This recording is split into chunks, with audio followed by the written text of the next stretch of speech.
Hey, hello. All right, guys.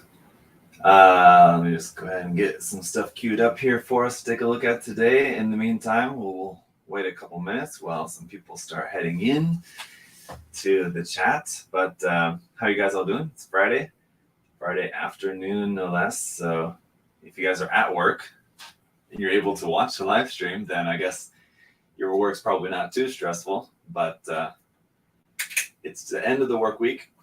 So hopefully you guys have something nice planned for the weekend.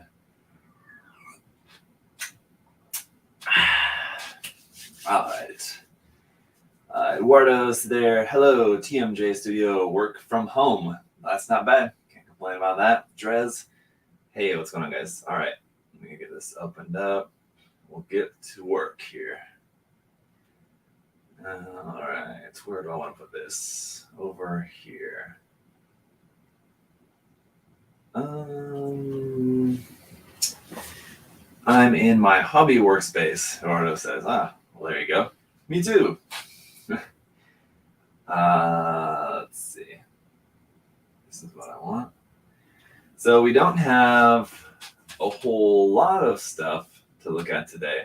But we have a fair amount, especially from one person in particular. So we'll get to that here in just a minute. Let's see. I want this. Sorry. Alrighty. Here's the first one we're going to be taking a look at here today. But welcome in, guys. So how do I want to set us like this? Here's a good way to start off. Deba, what's going on? Julian Bahamat. I'm sorry if I'm mispronouncing that name. So yeah, we got some works to take a look at from 3 different Patreon supporters today. Yeah, one of which we've got a few different builds to look at, so we'll get some good stuff. This first one is from Mafia, and we've taken a look at a number of his stuff in past episodes, but so he's been around for a while. Let's see, VFX 10 Viper, what's going on, guys? So if you guys are unaware, if you've never seen one of these episodes before, try to do them about once a month. These are just it's kind of a way for me to give something back as somewhat of a reward, kind of a perk sort of for some of my Patreon supporters. So if you're at like the silver level or above on Patreon, then you can submit works here for Gunpla critique episodes. So check it out if you're interested. The link is down below in all the videos, but in this one too, it's right there. So easy for you guys to find. Really, really appreciate all of my supporters on Patreon. It really does help a lot. We had a question in, it was a couple weeks ago, well, maybe almost a month ago, in my live stream with Adam. Somebody asked, like, why is Zach still using Patreon if he's, working there at USA Gundam Store? And the fact of the matter is that, Adam pays me well, fine. No complaints there, but still having a Patreon definitely does still help out a lot, just for, as supporting the hobby, actually, because even though a lot of kits I do get just like through work, so like I'm not buying most of the kits that you guys see me reviewing, but I am still buying other tools and stuff sometimes just kits that I'm just buying for myself that I want to check out, and I'll share them with you guys on YouTube. And it's not necessarily something, if it's not something that we sell here at USA Gundam Store, then I can't like use the company credit card for that. So there is definitely still like hobby content related stuff that is supported by Patreon. But anyway, I just really appreciate all of those guys there. So if any of you are not on Patreon and you're interested in just kind of supporting me and what I do, I just want to say really appreciate everybody. So and I know there's been some people lately who have been just understandably a little bit frustrated with the content. I understand, just because it's just been for the past a couple months since I've been kind of getting set up here, just a lot of reviews mainly, not a whole lot of like actual custom building stuff. Though I will say today I just finished up a video on something that I did some kind of custom painting on, so that'll be coming out. It's not Gunpla, but something different, so I'll have a video for that beginning of next week for you guys. And the main thing that's holding me up from getting into, I know this is like sidetracking from what we're going to talk about here today, but just kind of going off on a little bit of a tangent. the main thing that's holding me up now from getting my airbrush set up is finding a proper exhaust fan. So I know that like you can get like the ready-made like hobby spray booths, but I don't want to get those. Just my experience with them is that they're just not that strong, and especially in a room that has no ventilation. I do have a plan on like how to set up ventilation that should work well enough, but I do feel like I should at least have a pretty good exhaust fan. So if you guys come across anything, if you can find something, I've been looking around on Amazon. I'm just kind of having a really hard time figuring out what would be a good exhaust fan, because you can't just use like one that's meant for like a bathroom shower, because they're also usually not very strong. The one that I was using in Korea was more of like a semi-industrial kind of one. It's not very big, but it was pretty strong and safe to use with solvents, because they're flammable technically. I'm really not honestly that worried too much about like the flammability aspect of it, but it would be good to get a fan that's like rated, like safe for flammable fumes, stuff like that. So if you guys have any suggestions, that would definitely be a big set. That's kind of the main thing holding me up from pushing forward with getting a proper spray booth set up here so we can get to painting. But I have been just doing some hand painting, so I've been doing that. Anyway, so plenty of more like custom building and painting and stuff like that on the way.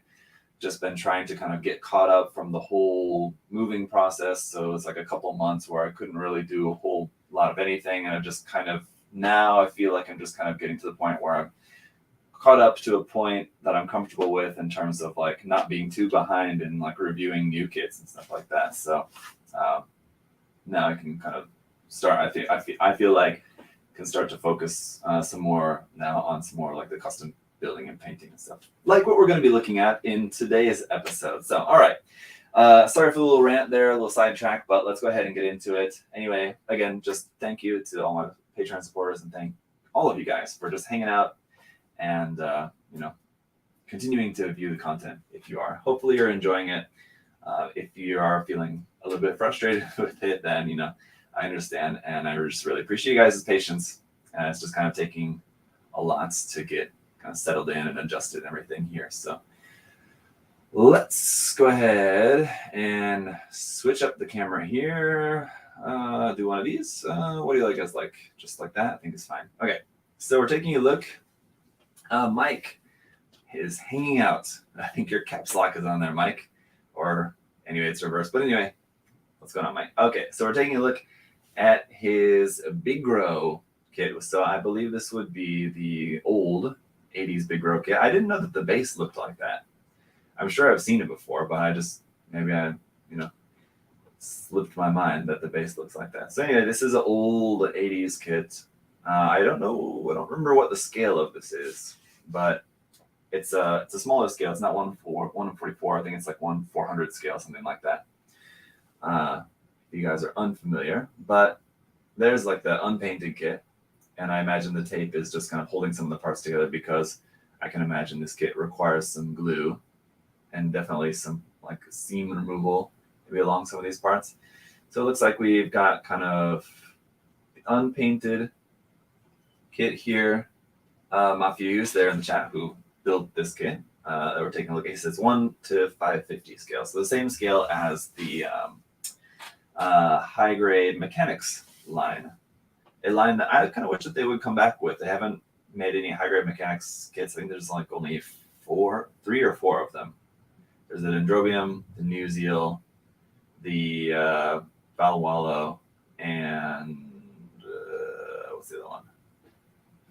Maybe there's only 3. I feel like there's another one though. Anyway, I wish that they would bring that line back, because it's pretty cool to have like mobile armor that are not like huge kits that cost a lot and take up a ton of space, but they're like smaller, manageable size. 1981, that guy says, is the release date for this. So yeah, pretty old.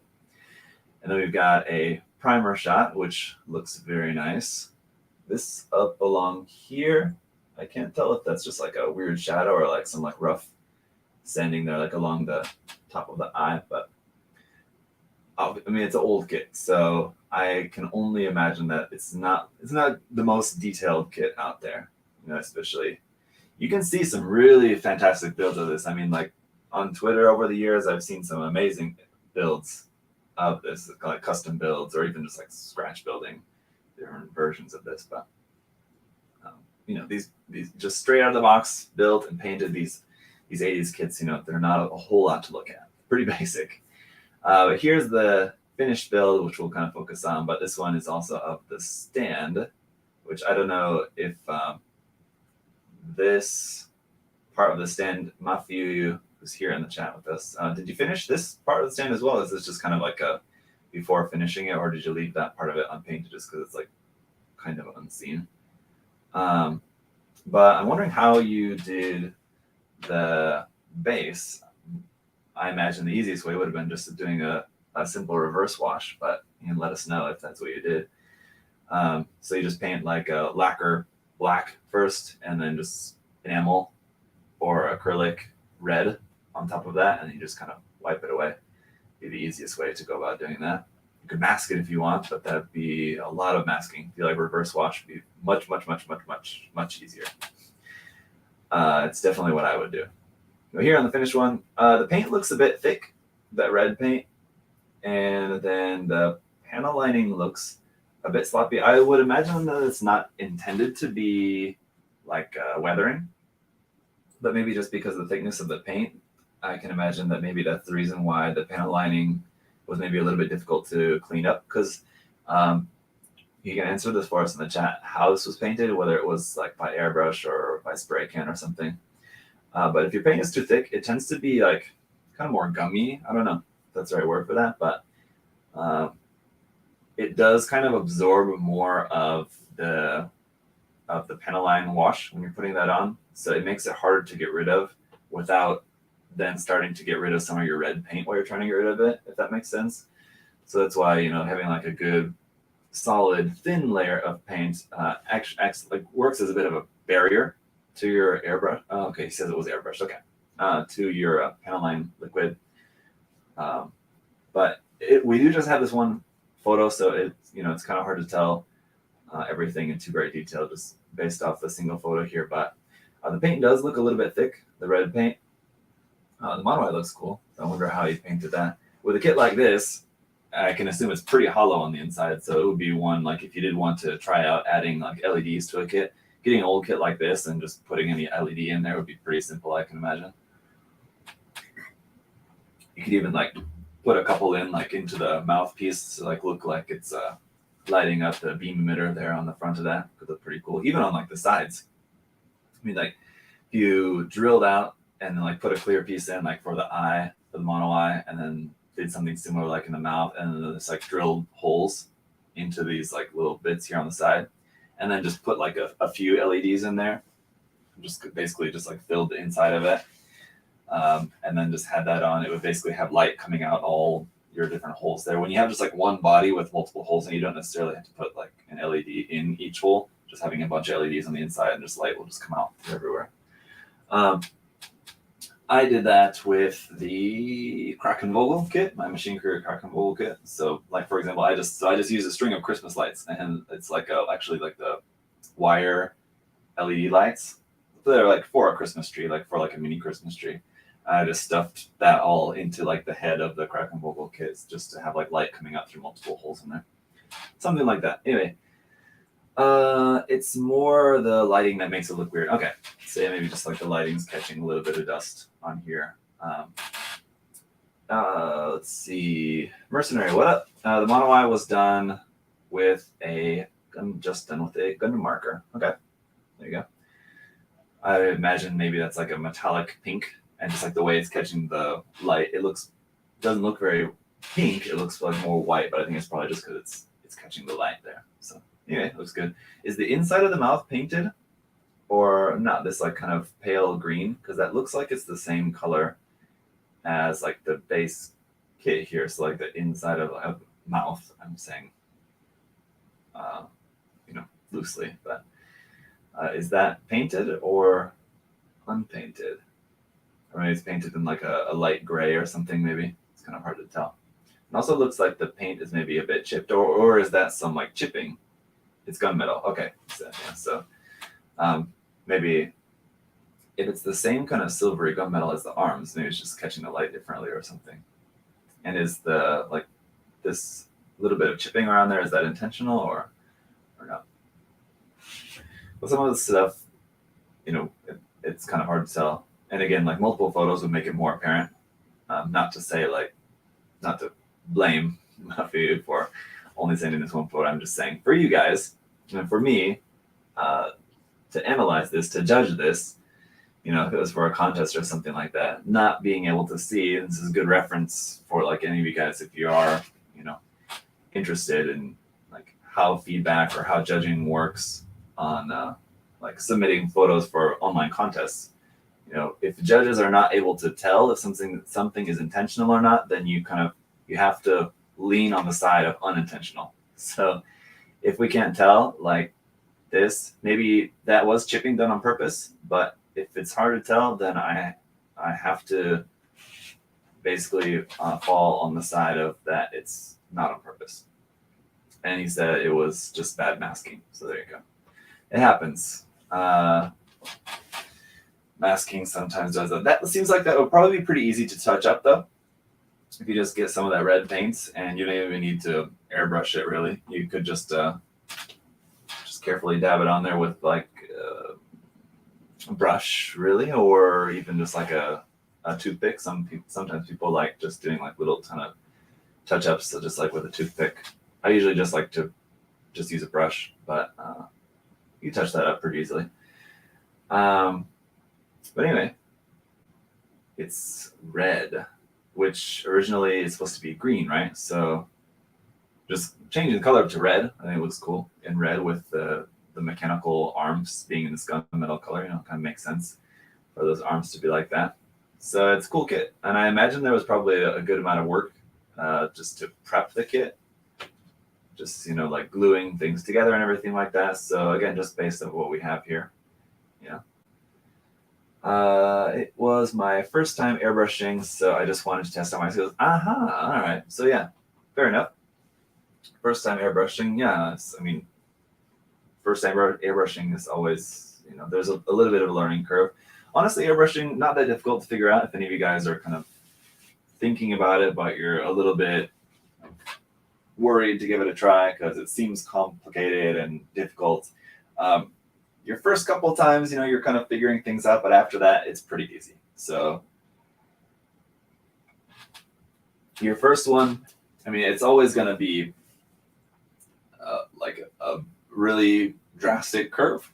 I feel like your first one will be you'll definitely have mistakes, and it definitely won't be like great, amazing, anything. It might be, I don't know. Some people, it might come out, perfect and amazing the first time around, but you really quickly figure it out, and then you'll be fine. You'll be doing great work after that. It was a few hours of gluing and sanding. Yeah, I imagine it took a little while to get this cleaned up. So, yeah, there's just some little oopses here and there. Like I said, a little bit of chipping around the mouth with the texture of the paint, maybe a little bit. So just watch out for dust and everything. And maybe, light coats. I don't know how wet it looked, but it does look like you went pretty wet with the paint, which you can do. You should do a lot of the times when airbrushing, but normally what I do, and I know what a lot of other people do from people that I've talked to, is you go everything with like a really light coat at first, and then go back over it with a wet coat. And that's kind of the best way to make sure that you get a really good solid coverage. And then you can go over it again after that if you need more coverage, but it's a good way to get good solid coverage without going too wet, like straight out the bat.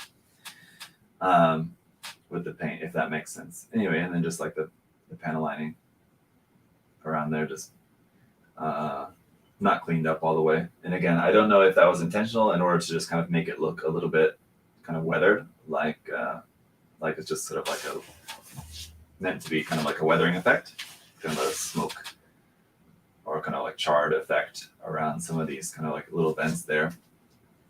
But it's kind of hard to say. So I'm not sure, but it looks cool. All right. So anyway, thank you, Matthew, as always, for that submission.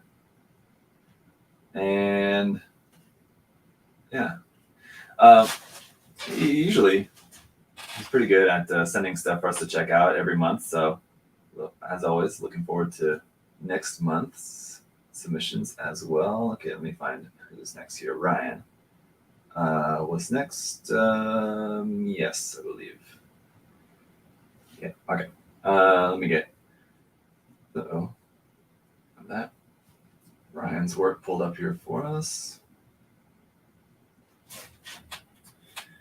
All right, so he had a couple of things and some information I need to be aware of.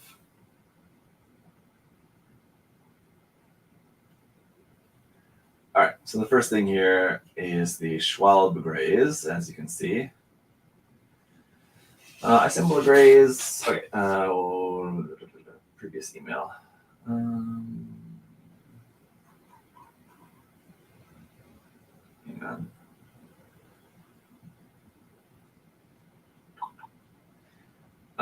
Sorry, going back in the email just to make sure I get the relevant information. Okay, so he submitted the Graze as well as this WarGreymon. Okay, so what he said about this is, I painted this as a gift to a friend, inspired by inverting the colors on a photo of the kit. So, okay, so went for inverted colors. So, is there an option here I can invert this again? Maybe not in this app. No, let me just try. Nope, that's not it. That's information. Okay. Any of you guys know what the hotkey is for just in preview, how to invert an image? I wonder if I can do like this. I just want to see if we invert it back, if it's like how close the colors match. I'm just curious.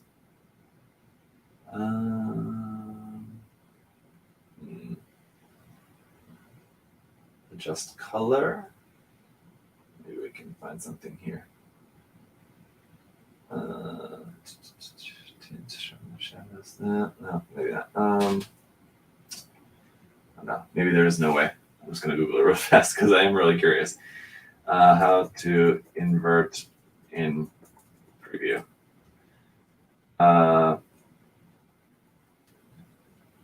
Right click. Oh, select all invert. Okay, let's try this. Select all. And that's not an option available. Okay, well, that was wrong information. Let me see, is it here? Shapes, sign, alpha, selection tools. Damn. Really wanted to be able to do that. Go color. Well, anyway. All right. I really hate that seam on the cap of the Graze, Mike said. Yeah, we'll get back to the Graze here in just a second. But anyway, I just want to focus on this. All right, and turn off the sound on my phone. All right, sorry about that. You're late, Chris, but that's okay. You only missed one build so far, really. We're just starting to talk about the second one. It sat around waiting for me to get back to it for like 5 months. I rushed a bit just to make some progress. And if I did it over again, I'd remove some of the seam lines in the body I left and sand the joints down a bit more for better clearance. Okay. So yeah, as far as just like an inverted color scheme paint job here on the WarGreymon, it's pretty interesting. The color works pretty well. I've always thought of trying this, just trying like an inverted color scheme, but anytime I have a kit that I'm getting ready to paint, and I'm thinking about what colors to paint it, and I think, oh, maybe invert it, and then I could put it into Photoshop and invert it. I'm like, yeah, no, I'm not gonna do that. The colors just, I just can't imagine that it would be good. But this one actually works out pretty well. I mean, just it's basically blue and white with purple accents and silver, so it's a pretty safe color scheme, I feel like. It definitely gives it like such a different look though from the original. That kind of orange, I don't know, it's just like a very much more kind of intimidating color, you know what I mean? Just as far as like the color theory goes on there. But this blue, of course, makes it look kind of more regal, right? This photo, he didn't have I don't think in the email any explanation for this photo, but what it looks like is just something from the painting. I don't know if that's fogging from the top coat or something weird that's happening with the paint. Also, I'm not sure how it's painted, but it looks like airbrushed, but it's weird what's going on with the paint there. And also, I can't tell if the edges, if that's just like the light catching it weird, or if the paint application is strange on the edges. Because we look at this photo, it looks like the paint is almost like, I'm trying to zoom in here. Yeah, why is it not working? There we go. Almost looks like the paint is like kind of rubbed off some of the edges, but then it also looks like it's just catching the light on some of the edges. So I can't really be sure what that is, but like on some of these areas, like here, obviously that looks like it's just like some of the paint rubbed off of there or something. And he said he rushed through it, so it could have been over thinned runoff. Chris says, yeah, just that's what I'm thinking. It's just something with the paint mixture. It's not necessarily fogging from the top coat. And that could be also why he's having some of this kind of weird effect with the paint and why it's maybe rubbed off in some areas. What I'm guessing that is actually from the panel lining, cleaning up the panel lining. So he did is the panel lining and then cleaning it up afterwards, ended up rubbing off some of the blue paint in the process. And that's what looks like probably what happened with this. So you can see how it's rubbed off kind of here in the valley sort of this triangular part there. And that looks like what I've seen it before because I've done it before many times, where you're cleaning up your panel lining and you get a little bit too overzealous and you start rubbing away some of your paint. So it's happened to me. So that's why I'm going to guess that's what's happening with this, why some of the paint is kind of like rubbed off in some of these areas. It honestly kind of makes somewhat of a cool effect on the backpack, really. Looking at it from a distance, it gives it sort of an interesting effect. It's only when you're looking at it up close that you can see it's okay. It's a, sort of incorrect process for painting, right? That's sort of what we would normally consider to be a mistake, not correct way of painting, but it does make for a kind of interesting effect, really. I can see what he's talking about with the panel lines or with the seam lines. This kit does have a number of seam lines here and there, and not the easiest ones to get rid of, I don't think. I have not done it. I've not worked on painting this kit, but I've built the kit. It's like there's seam lines here, like on the arms and on like this like big, huge like cuff part going around the wrist there. So there's a number of seam lines around the kit. Honestly, they're not too distracting. Like looking at the finished kit, you can see this one like there on the wrist, but otherwise, for the most part, they're not too apparent. So it's not like it doesn't destroy the look of the kit. What would be cool to add to this, though, I think would be like some decals or something, especially like on these big, massive blue gauntlets here on the side of the arm. You had like some really big, like cool decal on there, and you'd have to like lay it on. You have to cut up the decal so that it, fits onto the panels there, because you have like kind of a lot of details going on with the multiple panels and angles and everything. But if you had like a big decal laid over the top of that and cut it, I think it could look pretty cool and help just kind of break up all this blue space here as well. And even if it was like in a different color, I was just thinking like white would be like the obvious answer, but if it was something like orange, that would also be kind of cool. Honestly, like orange or yellow or something like that, just to be like an opposite color as like an accent point. I would have loved some variation in that white. Yeah, some variation in the white and also some variation in the blue. So that was going to be the other thing I was going to say. Chris was, multiple blues. The white actually didn't bother me as much because honestly, like maybe here on the head, if you had multiple whites, but that didn't bother me as much. I'm always kind of one that doesn't really mind just a lot of white, especially on a kit like this where you have the white broken up by a lot of details, just lines and everything. So it's not just like a bunch of flat white. There's a lot of details there, so it's pretty well broken up. But there is opportunities it could have gone in with like an off-white on some of these parts. But I think more so on the blue. Having multiple shades of blue, I think, would have been even better, because having like these big sections of armor, having a couple of different shades of blue, I think could have been cool. As he said in his email, he rushed through it a bit. And so like some of this too, like painting some of this pipe detail, masking that and painting that purple so it matches. You have these like purple pipes going around here, and then one on the back of the knee is in the wrong color. So little stuff like that. The inverted color scheme, though, I mean, I think it works quite well. I think there's other things that you could have done, but as far as just like choosing a color scheme for it, I think it actually was a pretty clever idea. The silver kind of gets lost in the white. Yeah, I thought that as well. That it is kind of hard, like just looking at the photos, it is kind of hard to differentiate the silver from the white. I think it's just because of the photos here. I'm sure in person it's maybe a bit more apparent when you're actually able to see it in 3D. You know, you can catch the light reflecting on the silver. But yeah, I agree. The silver is a little bit lost because it looks like it's a nice shade of silver, and I think it does make as a good accent, but it's not apparent easily. It's not easily distinguishable from the white. Yeah, I get it. Like looking at it from a distance, you can catch little bits of purple, but it basically looks like just white and blue. You're not really seeing the subtleties of the couple other different colors that are in there. As far as his grays, he mentioned a little bit more about that in the second email, I think here. This one. Okay. I assembled the grays, and I'm glad I did, as I see a few areas that I think would need a coat of paint. The thrusters and hands are still primer. It's okay. He said the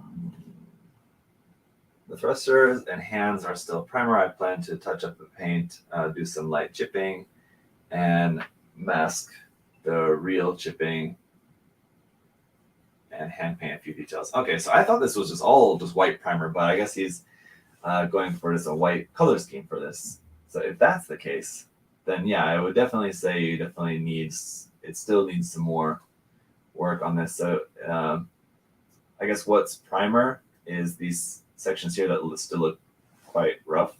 So I guess he just kind of went pretty light with the primer, just kind of missed it. That can work fine, but it also can give you more texture than you want on a kit. So, you know, just because, you know, you're not using primer as your color doesn't mean that it's a good idea to go very light on the primer. Yeah, you don't need a lot of primer. You don't need like a really good, thick, wet coat, but you do still want to make sure that you get like good even coverage and that it's not too rough textured like that.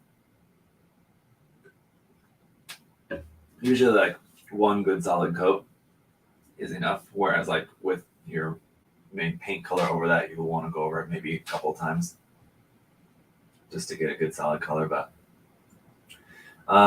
so that means that the frame parts are painted. I was thinking that they weren't, but I guess looking at it a little bit more closely, they do look like they're painted.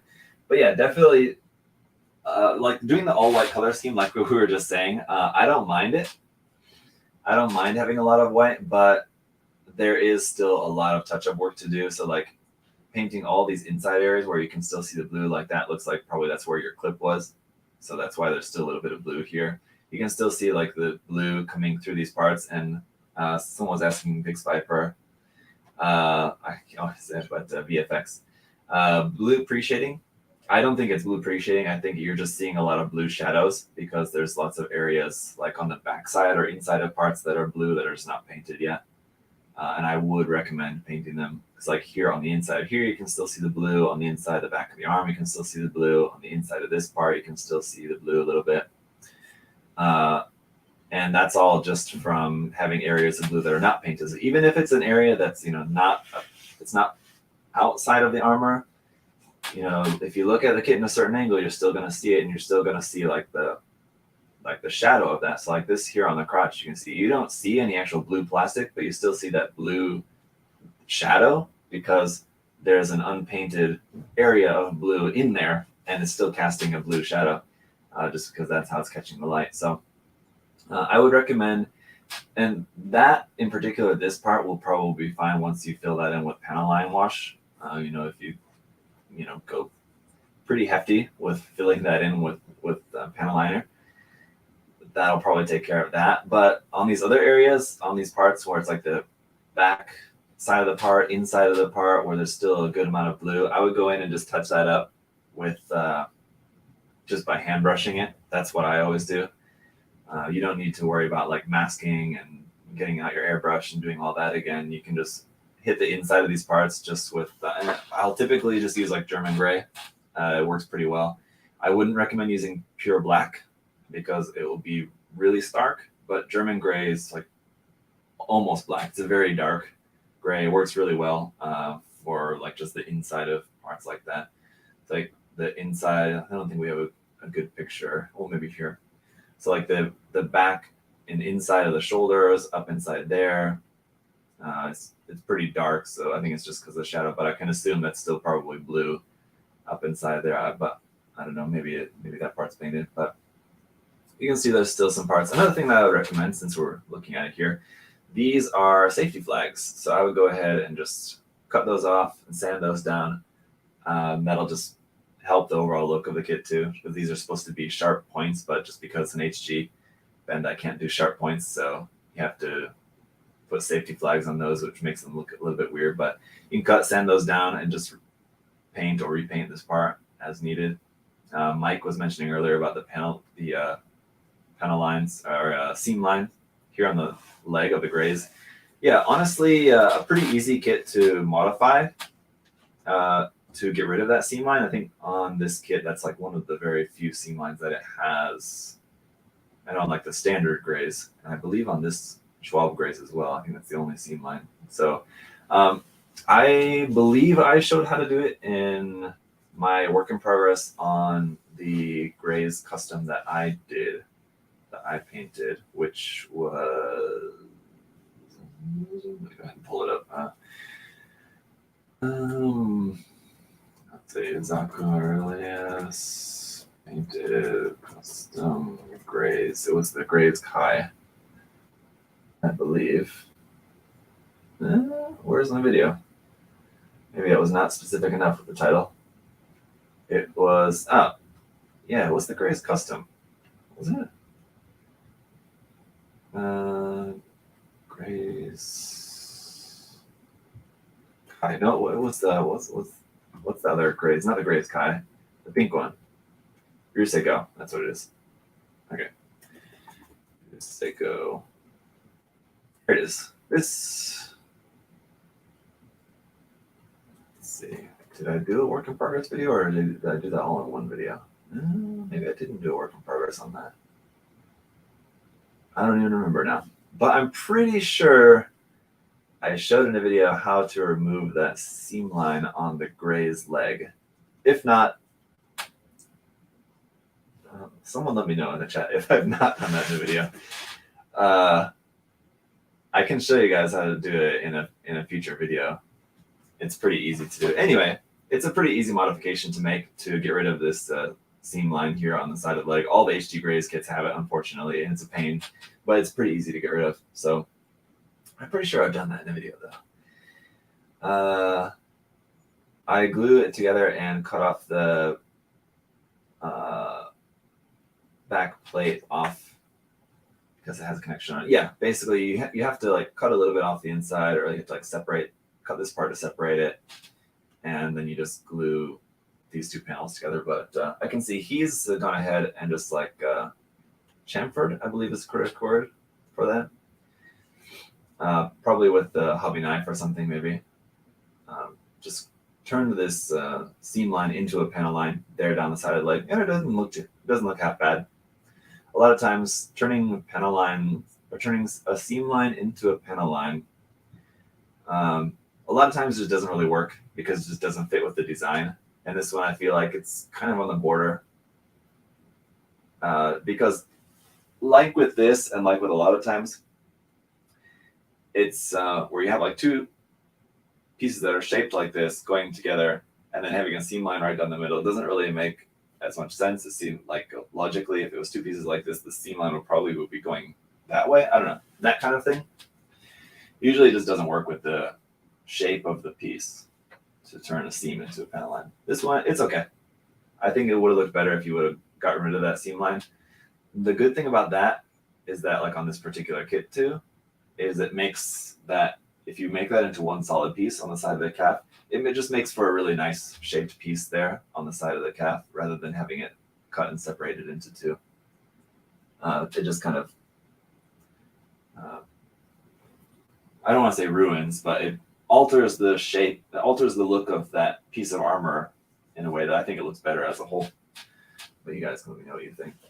Speaking of flags, aside from the flags here on safety flags on the end of those bits, there is one on the head as well. So, I mean, that honestly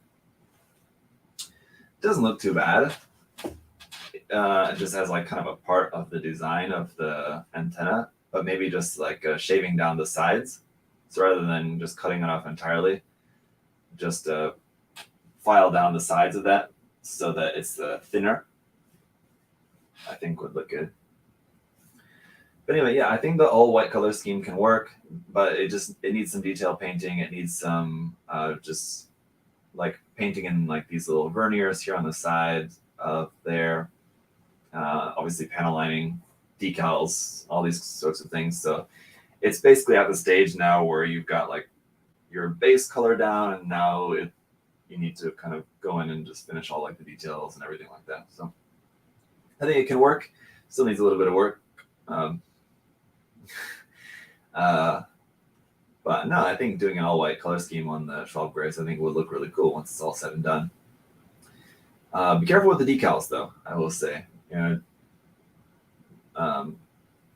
Try to keep a decal scheme in mind that will be fitting to the design rather than, I don't know. I feel like this is a build and this is a color scheme that could either be made or broken by the decals on it, if that makes sense. So be mindful, look at some inspiration as far as decals. Look at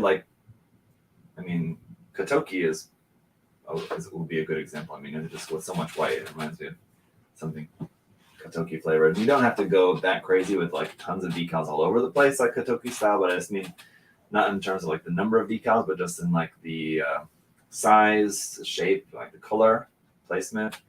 I think having a huge, just a big Tekkadan logo here on the shoulder, it will just not look good, I don't think.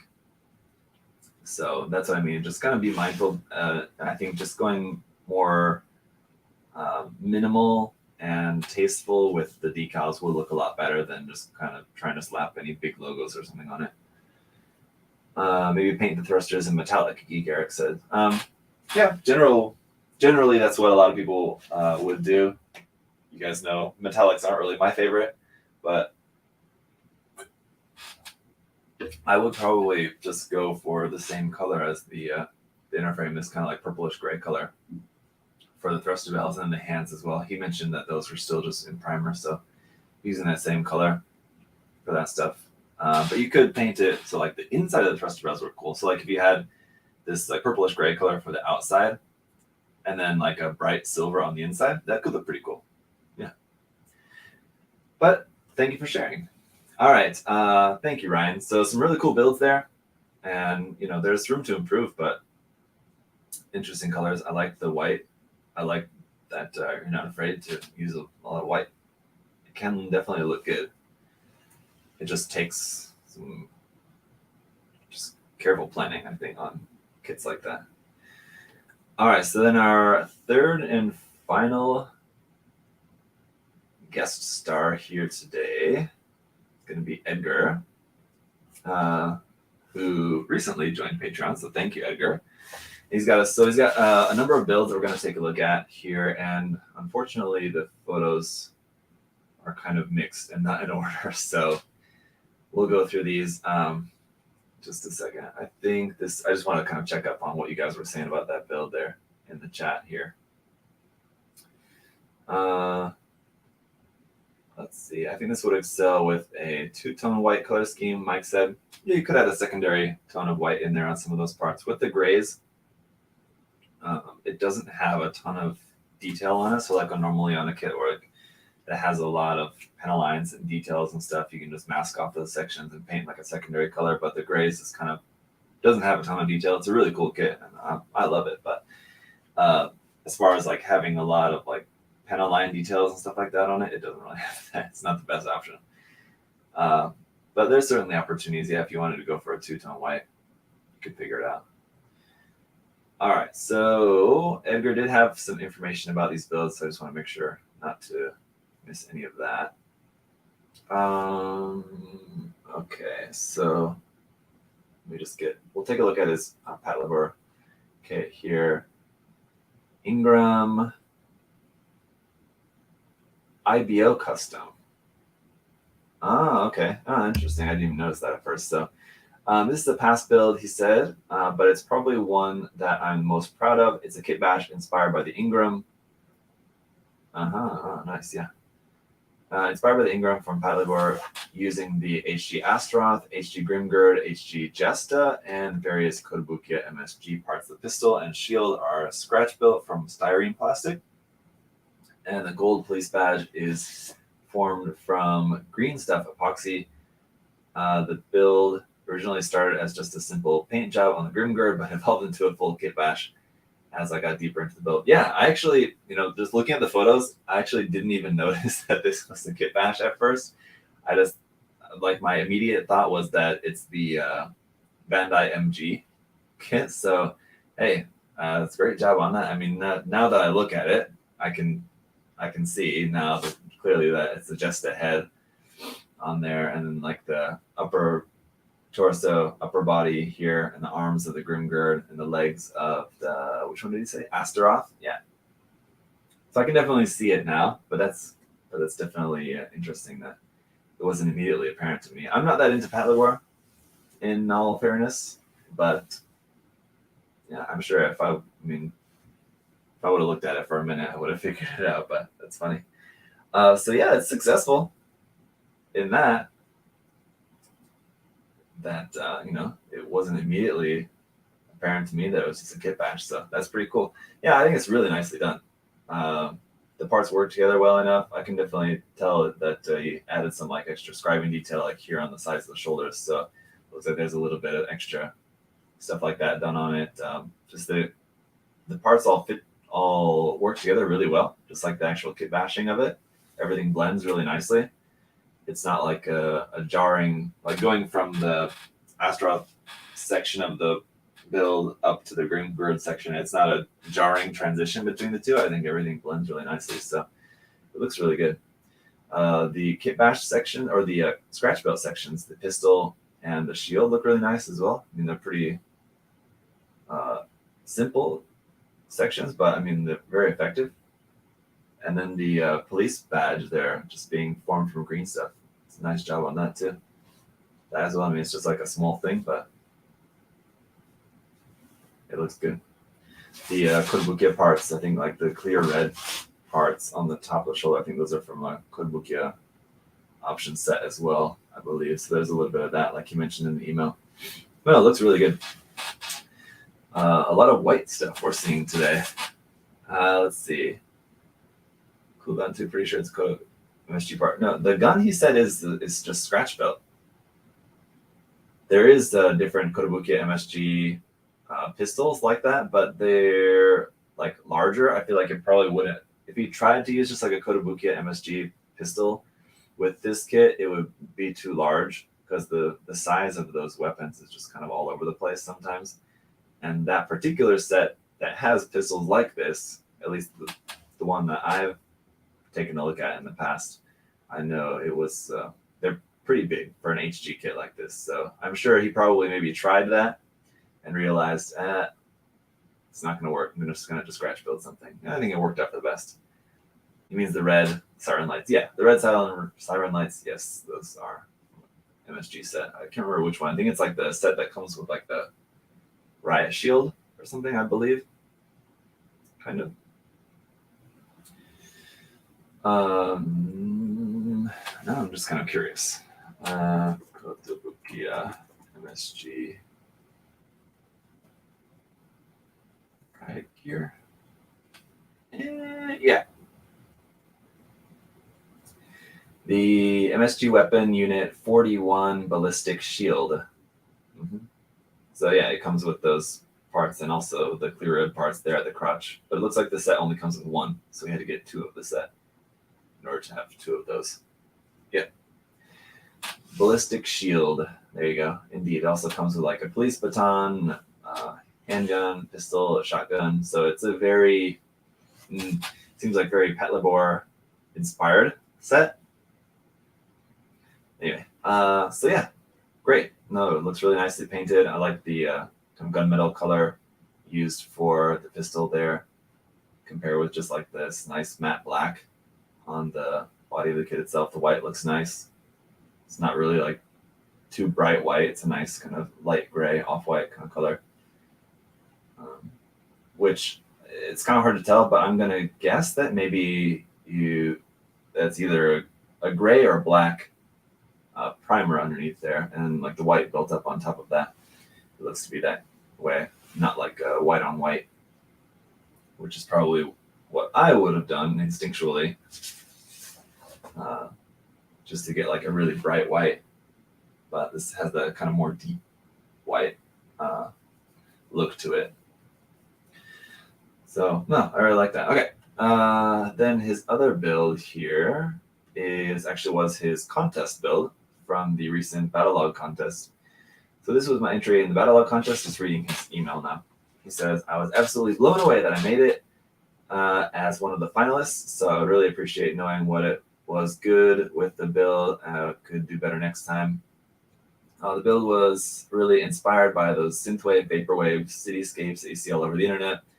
The base is made from layered levels of styrene plastic to create the sense of artificial depth between the building, moon, and background. Okay, so yeah, this one this guy should design kits for Bandai.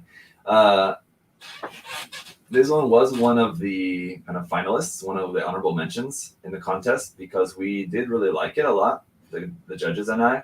And ultimately what it came down to was the Gundam itself.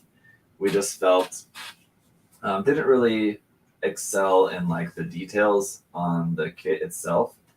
It was pretty reliant on the background. So like if you look at this, like, because the background makes it really cool just as a piece, as a whole. But if you have this just like without the background, if you like just focusing on the Gundam itself, it was ultimately just basically like a recolored Quanta, which was kind of the theme of the contest, right? If you guys remember, it was basically just to recolor the kit, and then the only thing that you could really do as far as customizing it was just changing out the weapon. So number one, you didn't change out the weapon, which you didn't have to do, but it was an opportunity to customize the kit that was not taken. And then also just the details of it just weren't quite as nice as some of the other winners. So like you had areas like some of these bits on here that I can't tell if it's panel lined or not, but it doesn't look like there's like any panel lining going on this like kind of metallic bit there on the shield. And then like opportunities like with the head. Let's see if there's a close up or better image of the head, where like with these cameras, like these camera bits on the head, if those would have been in like a different color or something. So I think if there was just a little bit more like attention to detail in some of these areas on the kit, I think it could have been one of the winners. So it was really close. Like we did like it a lot. But yeah, it was ultimately pretty reliant on the background in order to basically create the whole theme. Without the background, it wouldn't have been apparent, I think, at all of like what he was going for with it. The theme of it being like a vaporwave, synthwave inspired. Without the background, it would have just been like a blue and purple Quanta Gundam. It wouldn't have been obvious, I don't think. And so, like, using the what is it? It's kind of like a rose metallic gold kind of color there, kind of metallic pink. I think that was made for a really nice accent. This is kind of getting very nitpicky,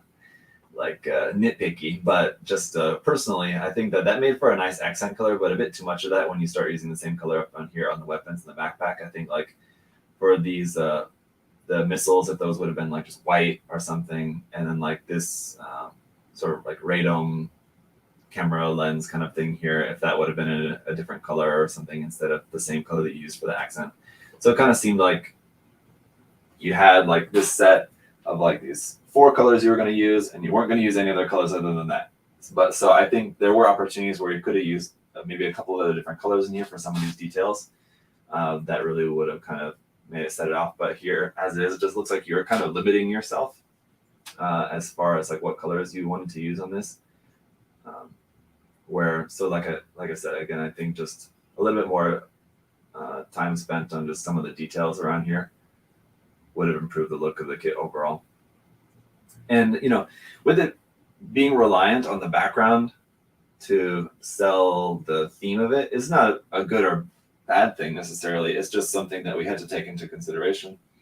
Like where using a background can definitely help you, and so that definitely did help this one. But that was the thing that kind of like really made it. It was very reliant on the background, because without the background, the kit itself, it wouldn't have been just as high as it was. Just kind of we didn't like rank every single build, but like in our judging process, it may have been eliminated quicker than it was had it only been the kit itself, if that makes sense. So anyway, it was one of the finalists, one of the honorable mentions for a good reason. It's a cool build, definitely, and yeah, we all liked it, but it just didn't make it into one of the top 3 spots. But other than that, there's not really too much that I could say. I mean, it's a really cool idea, so I like it for that reason. I think it makes for a really cool display piece, I'm sure, in the collection. Hey, there's Edgar.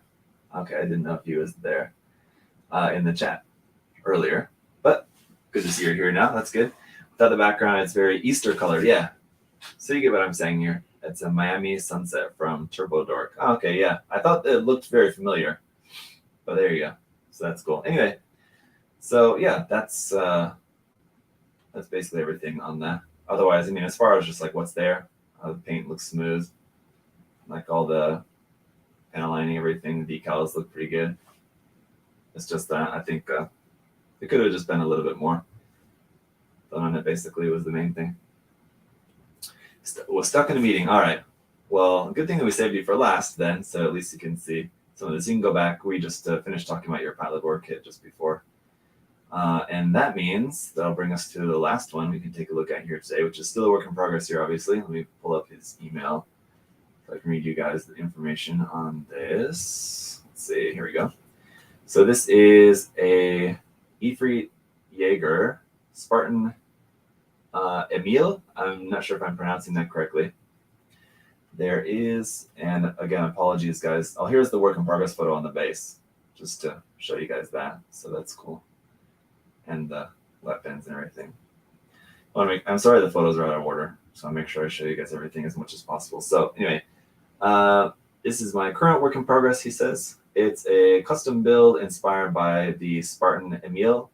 I hope I'm pronouncing that correctly. A239 character from Halo Reach. When I saw the original promotional artwork for the Jaeger with the kukri knife and shotgun, I felt like it would be a good fit. The kneecap is from the HG Astroth kits, and the shotgun is based from other weapons. Other modifications so far include an extension of the biceps and the torso, and the replacement of the energy pipes using Bandai Builder parts. Okay. Patrick's here. Made it in time for the live stream. Okay. Not a Dogram E3, although I can see why you maybe would think of Dogram. It kind of looks like the kind of canopy sort of there on the face. Hey there, Robert. Okay. So yeah, I'm not familiar with, I'm sure I've probably seen this around from Halo Reach, but actually I do believe that I did play that game. Probably one of the last, it's definitely the last Halo game that I played. Probably one of the last console games that I played before I just never had time to play console games anymore. So I would say my first impression is that it looks like there's a lot going on there. I think this will be one that'll really be dependent on how it's painted to kind of really tie it together. It's raining. With no windows in here, I can never know what the weather is like outside unless it rains. I can hear it on the roof. Covering up the face as well. I think as it is, it just kind of looks like a piece just like stuck on the face there. So that one I think will also come down to like how you go along with your modifications to make it blend a little bit more with the design by adding. Looks like maybe you're planning to add like a camera or something on there, because right now I'm just looking at this thinking like, oh, how is he gonna see? Obviously, there's a camera up here, and obviously with a giant mecha, there's probably cameras all over the place on it, and it wouldn't necessarily need a face with an eye to be able to see. It's just sort of like an aesthetic thing, but it does look like he's kind of walking around blind here. So I think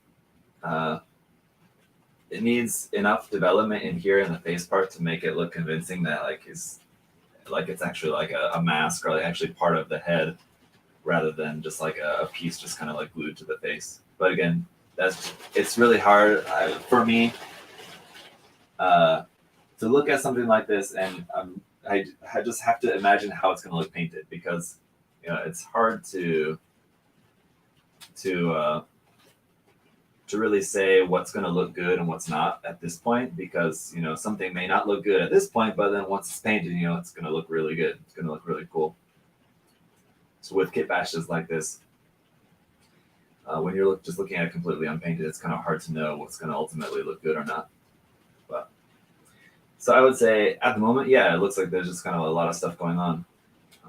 But I think once it's all painted and just kind of like a uniform color scheme like this, like we have for the example here, and with it just being kind of mostly all kind of brownish, and then you have just different variations of just kind of a darker gray, kind of like a lighter silver kind of going on, and you have like little bits of like reddish and orangish, but it's all still very brown all over. So see, the original character has a skull on his mask. Yeah, so I don't know. I mean, it's kind of hard to tell. Even looking at this, I'm wondering like, all right, how is this dude seeing anything out of this? It's meant to be like somewhat transparent, or he has like a camera or something. I don't know. But anyway, yeah, I think this will be very reliant on just how it's painted, just to kind of like see how everything all comes together. But there's some scribing going on here, I can see as well. It's just like other modifications. I mean, like the scribing is one part of it, but that looks pretty good. Just the design of the scribing work on it. Some little holes drilled there. The magnets for the missile pods, it looks like. So that's pretty cool. Added that. Also added this little vent on the inside of the leg there, it looks like.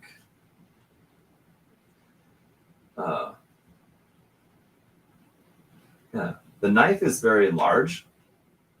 I don't know if you would, at this point, you're probably pretty happy with that. I think it could be maybe a little bit smaller, because it's very large on the kit at the moment, like that. And as far as like Gundam weapons go, like if this was a kit made by Bandai, I wouldn't be too surprised at the size of that. I just think realistically, probably a little bit smaller would make more sense. But I do like this weapon over here on the side. That looks pretty cool. It's meant to look like a little just kind of autocannon there on the arm.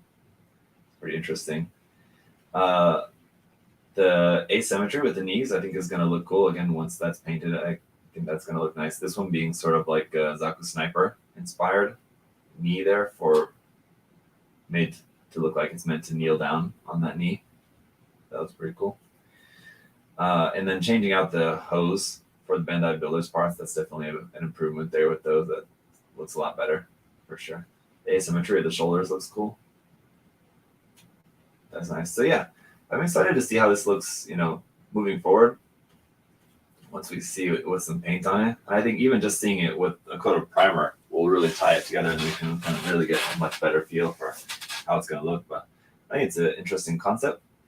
Right now, it looks like there's a lot going on, but once it's all tied together with some paint, I think it should look pretty interesting. Really, the only kind of part that, that I think I'm a little bit nervous about, just as far as like how it might look when it's painted, is just that face mask part. And I'm not sure what you can really do about that. As like, he said he actually shortened it from the original, the knife he's talking about. That wouldn't necessarily mean you obviously have experience with scratch building. So, I mean, I don't think that would be a too difficult thing to scratch build. If you wanted to take my advice and make the knife a little bit smaller, I don't think that would be too terribly difficult to scratch build. But it's up to you. The modifications to the arms, I think, work pretty well. work well enough. The extension to the biceps and the extension to the torso section as well. Where was that? Kind of see that here. It doesn't look like it's like too stretched out in the torso or anything, so I think that still looks good.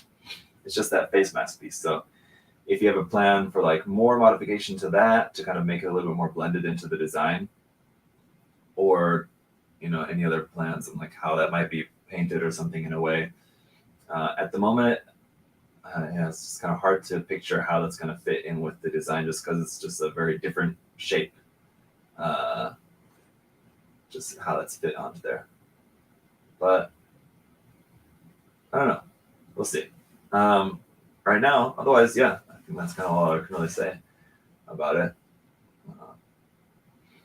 It looks like, for the most part, I think you're probably pretty close to being done with just like the modification stage of it, like the building stage of it, and probably getting pretty close to ready to put some spray primer on it.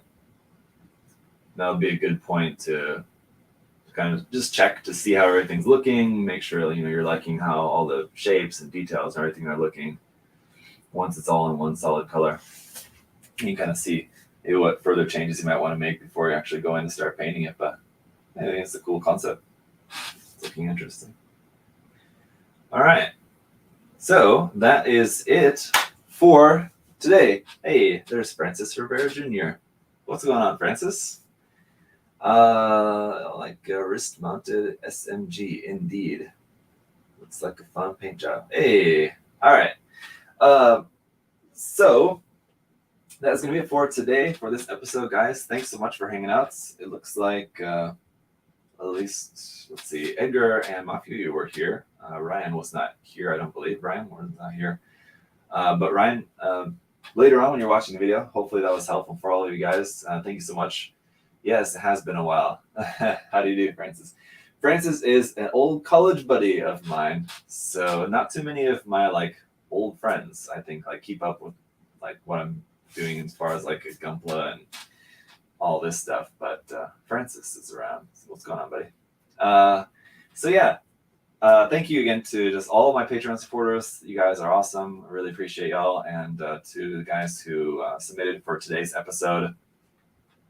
Thank you guys, for sharing your works, and looking forward to seeing some more, either more like further work in progress or more finished stuff of these builds in the next episode. So the next episode will be later on next month.